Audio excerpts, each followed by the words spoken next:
Who we have as our first keynote is Jason Carroll. I've had the opportunity to know Jason before he joined Eaton.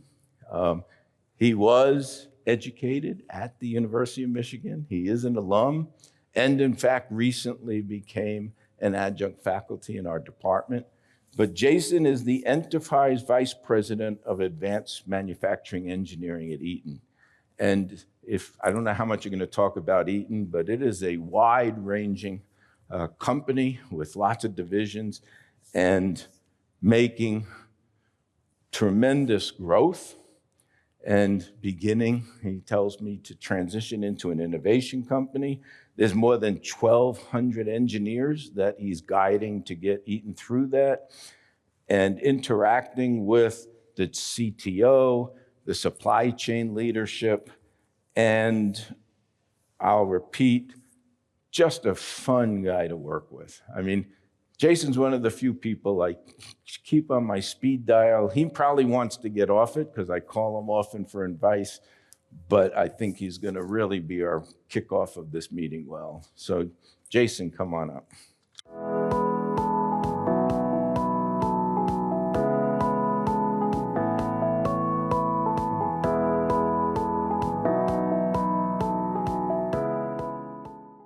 Can't see you because the lights are blasting, but I think you're there. Well, good morning. Thank you, Alan, for having me and letting me go first. Alan knows I like to be a little provocative, and he didn't tell me I couldn't speak on Friday when I sent him my deck, so I think this is probably okay. But I want to give you a little bit of a vision from Eaton and tell you about our company, tell you about where we're going, especially in the EV and data center space, and really talk about the electron. So I don't know how to, is this my, okay. So since I went to Michigan, I had to come up with a title. We spent like probably 4 or 5 hours, my colleagues and I, trying to figure out a title for this, but hail to the E. And if those of you who aren't scientists, the little minus sign represents the electron.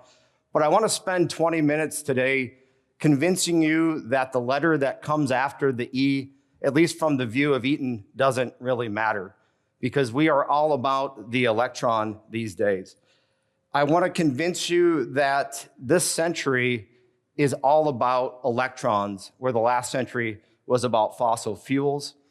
And I want you to realize at the end of this 25 or so minutes that I believe, and I think Eaton believes, that the V needs the AI as much as the AI needs the V.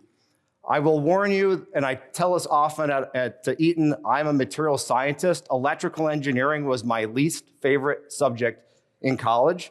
So the cool thing about that is I work with about 500 nerds who love electrons. So I have spent a lot of time, even in prepping this, talking with them and codifying how we view electrons and how they're going to power this century. So just to name a few of them, I think some of you may know Peter DeBach, formerly of RPE. He came to Eaton about a year ago, so he and I have been musing in this space for a while. Sudipta Chakraborty, Kevin Walkowitz, Cheng Lu, out of our Chinese team, and Mustafa Guven. You'll see their fingerprints on this presentation. So I just want to thank them before we get going here. We like to think about Eaton's history. We have been in business since the beginning of the 20th century. I always joke that nobody talks about Joe Eaton. I don't know, maybe he has a sordid history and nobody wants to talk about it. We talk about Ford and Edison, but Eaton started just around the same time that Henry Ford was getting rocking and rolling. And the company has been a transportation company, but it has morphed over the last 50 years to really be an electron company. And we feel at Eaton that we're in an age where the electron will decide who wins and loses, both socially, politically. And we really feel that everything that around moving electrons is what will matter. Today, we live in a world where electrons are essentially free. For solar power and the costs that have reduced in that, you can basically get a electron for a penny a kilowatt hour. It's greener, so we don't have to choke on CO2. And renewables continue to grow. The issue that really faces us as a civilization is how do we move electrons around? Controlling them, consuming them where you want them, be it a car user or an AI data center user, it's basically the same problem. Now, why is that cool for Eaton? We have been growing as an electrical company for the last 40 years. And in the last probably 15 to 20, if you look at our stock price and the market cap of our company, we were growing very nicely. And then all of a sudden, data centers hit. And you can see the growth that's come to Eaton. If you listen to our investor calls, we have an enormous order book now, all focused around how do we move electrons around the grids of the world and how do we move them into and through data centers. And so it's a very profitable place to be playing. Again, it's all about the E. And what really is driving all of that? We're here at a vehicle conference, and although maybe EVs has kind of slowed down in the United States, as most of us know, it has not slowed down in the rest of the world. And while EVs continue to grow, especially in China and Europe, renewables continue to grow in their penetration, and grids are starting to be manipulated such that renewable loads can be added, controlled, and the world will move more to a renewable, low-cost energy source. At the same time, we all have 6 watches and phones in our pockets. All that data behind that needs electrons to run. And so we're at a perfect time where electrons are needed, and we need tons of them, and we need to figure out how to move them and control them. So again, as EV continues to grow, I always make fun of AI as just advanced algebra, maybe throw some statistics on it to generate stuff, but algebra is getting cool again to the tune of nearly 150 to 200 gigawatts of new power that will be added to the universe, at least the Earth, in the next 3 to 4 years. Obviously, those folks would love to connect that to the utilities, so you can imagine the problem that we face with that. But if you think about the amount of power that represents, it's like 40 Mumbais. And I don't know if all of you have been to Mumbai. I was just there a couple months ago. You can just imagine flying over that city, the amount of power that needs to be added to drive data, to drive inference. And at the same time, the EV folks need probably 80 to 90 gigawatts of additional power. Those are very different power factors, very different loads. But again, the mass of electrons that need to be created and moved around the world is the biggest build out in the history of humanity. And our company is really at the forefront of all of that. So I believe that the story, if those of you who make it to the end of this century, if you look back, we will pick winners and losers based on how well we have learned as a country or community to control and distribute electrons to all the things that matter to us, be it cars or data. And that politics, if you pay attention, is playing out right before your eyes. We also look at Eaton, again, we always talk about it's all about the E, the next letter doesn't really matter to us. That's because for us, the architecture of moving an electron is the same. I always joke as a metallurgist, if there's ever a time you could figure out a way to move electrons through copper faster, now would be the time to do it. Or if you could figure out high temperature superconductors at scale and at cost to compete with electrons moving through copper and aluminum, today would be the day to come meet me and I'll give you my own personal money because that is key to moving electrons. But what is the kind of the meat of the tech stack? Well, be it an EV or a data center, you're gonna have a high voltage DC, 800 volt to 1500 volt architecture with some battery and storage that goes with it. You're gonna have software definition. You have to control all this. And in a world of DC with more and more power electronics, it's just a big computer game that you're playing to control and maintain safety with power. As all of you know, in vehicles, and if you're working at data centers, as we're going towards megawatt racks, getting the photons out and protecting the equipment is extremely difficult and extremely hard. We just, as you may know, bought a $9 billion thermal management company that is the best at GPU liquid cooling because we believe that portion of the tech stack is common and is growing extensively. They need to be modular and turnkey. And I'll talk a bit more in a minute, but the electrical distribution world is very bespoke. If your three-phase transformer fails, you just don't go buy another one at Walmart because that one may have been made specifically for that application. NVIDIA doesn't want that. They want basically Toyota Camry in terms of their data center equipment. So we're having to rethink how we do that, working with our automobile customers and colleagues to figure out how we can bring turnkey modular systems to the data center customers. And in the end, like in a car, a data center has to be able to control, ramp, protect electrons moving around the equipment at any time. I had a movie I was going to show you, but I thought this was simpler. And just to make a point, I took the words off here that would make you think data center. And my question was, if I told you this wasn't a data center grid, would you think it's a microgrid for an EV? And the point is, they're basically the same architecture, same thing. So why is that important to Eaton? We are a unique company that serves from the megawatt to the rack, the megawatt to the circuit breaker in your house. We are literally, and have been for many years, at the center of energy transition, urbanization, and digitization. And we were doing really fine as a company before the data center folks started knocking on our door. We see renewable power as basically becoming free. And data centers growing at nearly $7 trillion, if you believe McKinsey, by 2030. That's the amount of money going into to feed inference. And again, it's all about moving the electrons around to do the computation that you're doing when you open Claude or whatever AI tool you're using. And so at the same time that people are talking data centers, the utilities are talking about grid stability. They're talking about how we solve the interconnection queue issues of renewables onto our old AC grid. And the investments to fix that, to digitize it, to make power flexible and controlled is everything that our company does.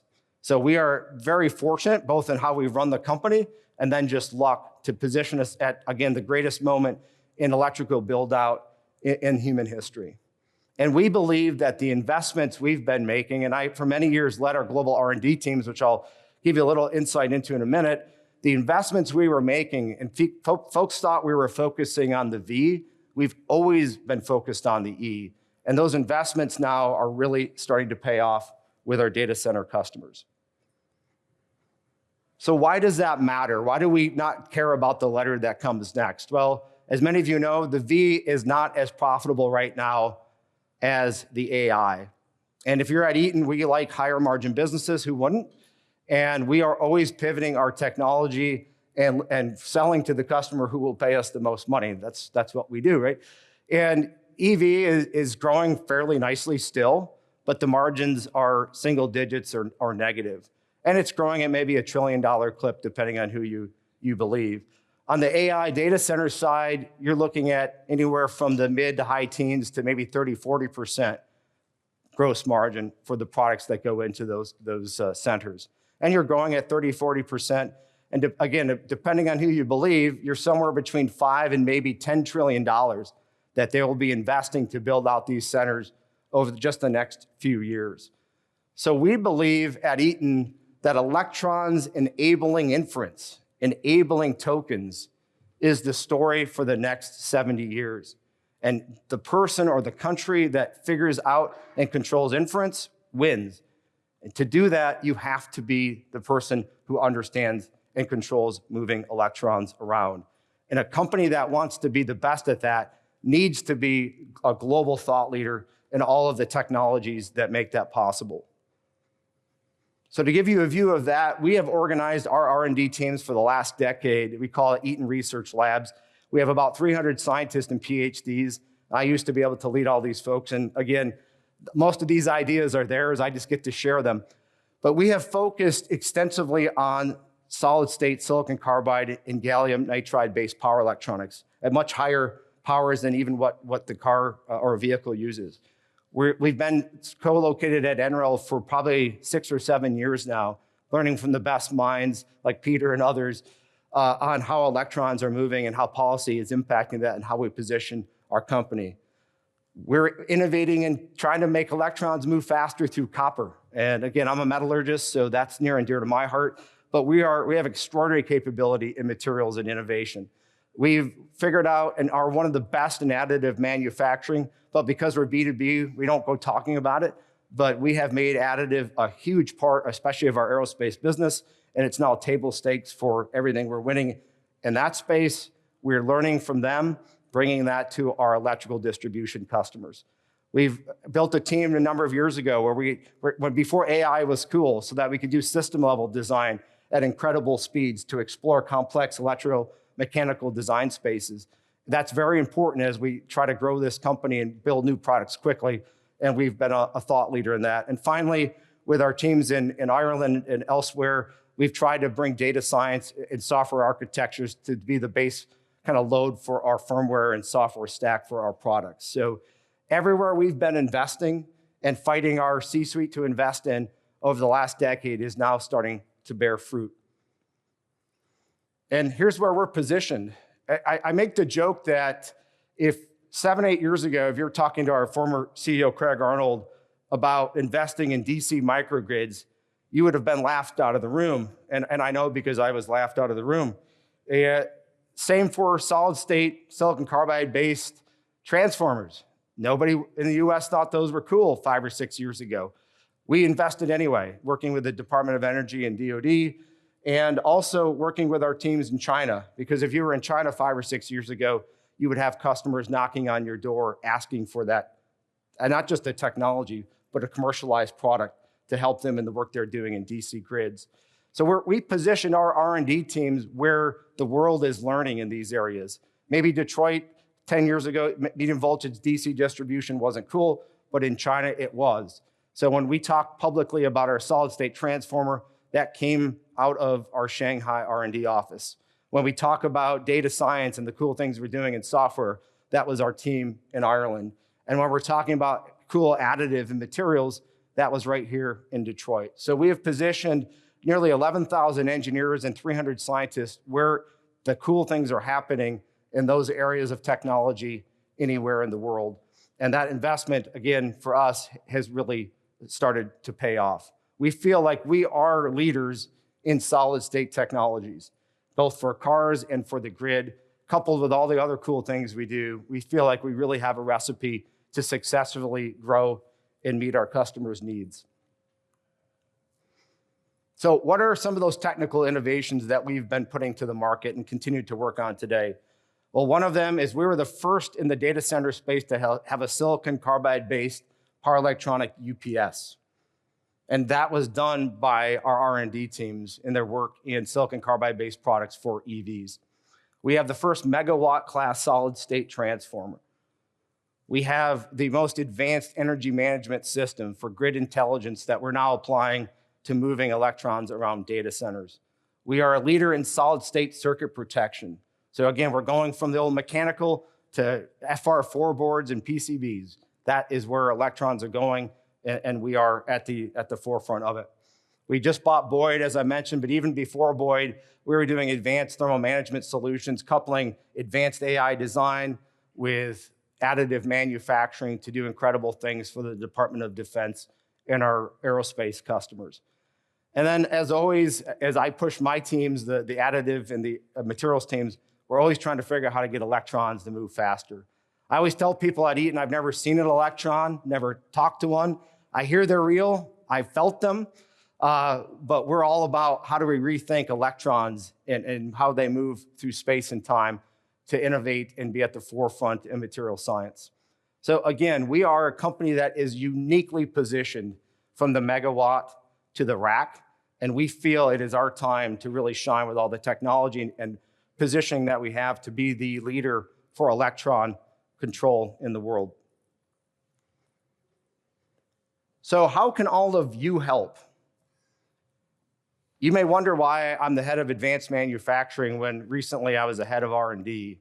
And if you hung out with me for about 10 minutes or watched my cell phone, you would realize that we are building plants at levels we have never done before. I think, depending on how you count, we have 5 or 7 new plants going into the United States right now. We have one in the Middle East, we have 3 or 4 in Europe, and about a half of one in China that we're building. We've never done that before at that scale. And so we're really trying to understand how we take all the technology, all the new products, all the new capacity we're growing, and kind of go through that bridge between engineering and operations while we bring intelligence to our plants, advanced manufacturing and automation to our plants, while shepherding these new products to a whole different customer set. The challenges we face is that if you go back to the time Edison was a kid to now, electrical distribution equipment, the switchgear that you may buy if you build a building like this, or switchboard or panel board, are all made by hand. There is zero automation, and the customer is literally changing their mind as you're putting the thing on the truck. At least that was the last 120 years of electrical distribution equipment. And if you're an automotive operations VP and you walk into an electrical plant, you would think you've gotten lost in a different world. The change that's happened, though, is now we have the Googles, the Metas, and others coming in, and they're like General Motors. They don't want bespoke. They don't want to pay for that handmade. They want modular, turnkey, fast, and they don't want to pay for your waste. So we're having to rethink our whole company around the way all of you operate. If you talk to Jensen Huang, as our team did a couple weeks ago, why is he going to 800-volt DC architectures? Because he wants to get scale. He wants to be able to take advantage of the cost that has scaled out in the vehicle space. Again, back to being bespoke, that typically means your supply base maybe isn't quite up to speed globally, so you need to figure that out, and that's something all of you are good at. You need reliability. You need predictable quality at the end of the line. In a bespoke world, that's not typical, but that is what is required as we look at that $10 trillion investment in data centers. You need predictive health management. You need digitization. You need all the things that you have in a car and all the people and technology around it to make a data center work. You need storage, integration, fast power cycles. And as always, you need a high power or high voltage power electronics architecture. So everything you're good at, our industry needs, especially on the manufacturing side, which is why my title has changed and what I'm focused on is different. But we need all of you and working with you to, again, grow and make use of the data centers demand that's out there, and to make the United States a world leader in inference, which means a world leader in electron control. Now, one of our senior chief engineers told me if I didn't put this on the slide, he'd never speak to me again, because all this sounds very rosy, right? There are other issues, and I'm not gonna get into all of them, but I don't want you chasing me down the hall saying, that sounds nice, but what about, the power differences between a data center and a car is very different. So if you're a metallurgist, you're like, what does that mean? But if you're a power electronics engineer, that's a tough problem. So those are things that we're still working out. If you think the data center guys have it all figured out in terms of their architecture, you'd be wrong. We're literally flying along with them, trying to figure out how we make this work, how we control those electrons and not blow up a server and burn the building down, and now your cloud doesn't work and you're upset. Manufacturing is a constraint. We are trying to grow at levels we have never grown in high-cost countries. We have no other choice. That's where our customers are. That's where we have to make the equipment. Being able to make transformers the same way, and if you go to a transformer plant, I know Alan used to work in that in GE, we make them the same way Edison did. Maybe the materials are slightly different, but I think they stopped being different about 1920. So it's the same stuff, made the same way. How do we innovate in that space will determine if we win or lose. Data centers are always on, EVs not so much. If the utility or the state doesn't want to play ball with you, it makes it very difficult to move electrons around. So there's a lot of regulation, a lot of other things that need to happen to figure out how we make all of this work. The higher you go in power density, the more fragile the electrical system becomes. So those are technical, since we're at a university, technical issues of our time. And then, as you hear all the time, and I think Alan mentioned it earlier, labor, hands-on people who like to make stuff are in short supply. So just 2 more slides then. One of the cool things I get to do in my job is whenever I call anybody at Eaton of the 100,000 people who work there, they pick up the phone, which is kind of cool. I don't know why they do, but they do. And we muse about, I especially do on Fridays when we got nothing better to do, and talk about where we think the world is gonna head. So I just wanna give you a couple of our Friday musings that we have globally. But one is that I feel like the EV revolution that seems to have stalled out in the US, it won't come from EV, it'll come from AI. If you think about the amount of money that our friends in Silicon Valley are about to spend on electrical equipment, it will, to me, bring that cost curve down. Where solid state transformers today cost a fortune, tomorrow they'll be cheap. Where batteries cost a fortune today, or maybe not as much of a fortune as they did a few years ago, but those chemistries and that technology will continue to evolve, and the bottom will fall out of that. And everything else you need to move electrons around will go with it because of the investment in AI. And then a low-cost solar-based microgrid for your backyard will be free, and you will say, I want as many EVs as I can get. That day is coming. And in some cases around the world, it's already here. And I believe AI will be the push we need to invest in those core technologies that get EV there. And it'll also force us to reimagine our grid and figure out how to plug renewables in without blowing the place up, and allow you to get electrons at your house for pennies per kilowatt hour. And your kids or your grandkids will think we were weird that we pumped liquids that could burn up into a car to make it go. I really feel that day will come. And then lastly, Tesla will finally lose. I always say Thomas Edison was a paper boy in Michigan, and so was I. So I'm like excited to maybe see him finally win. And we always joke that if Tesla had power electronics 100 years ago, he would have voted DC as well. But we really see a grid that's going to be DC. And maybe it'll be everybody has their microgrid in their yard, and high power AC will just be going to industrials or whatever. But that future to us is coming. We get a front row seat at Eaton, which is fun. But for the EV space, we really feel you will eventually win, as you may feel yourself. You'll win because of the investments that are happening to reimagine our grid and to bring advanced agentic AI to all of our devices. And then finally, I love to talk about education. Excuse me. So I know Ashley and others who, education is very important to them.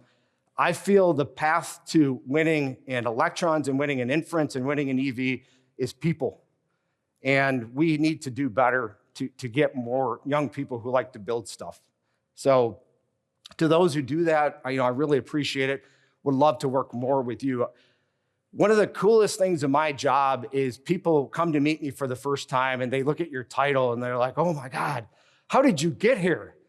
And they expect you to say, my parents went to Harvard or Yale or something. I'm like, I'm a Youper. So my wife, who's here, always gets looks when she says my husband's from the UP of Michigan. She's from Ireland, so she has no idea what that means. But I was a Youper. And when I was 13, I was in the junior high school and I hated it. And someone, I don't know who it was, tapped me on the shoulder and said, would you like to go take mechanical drafting and drawing at the high school an hour a day? And I'm like, I'll go anywhere you tell me to if I can get out of here. Not knowing what that was, I went. From that moment to now is my story. So to me, it's how do we invest more in high schools? And how do we get kids exposed to manufacturing the way I was exposed in the UP at 13? To me, that is really the problem we're trying to solve.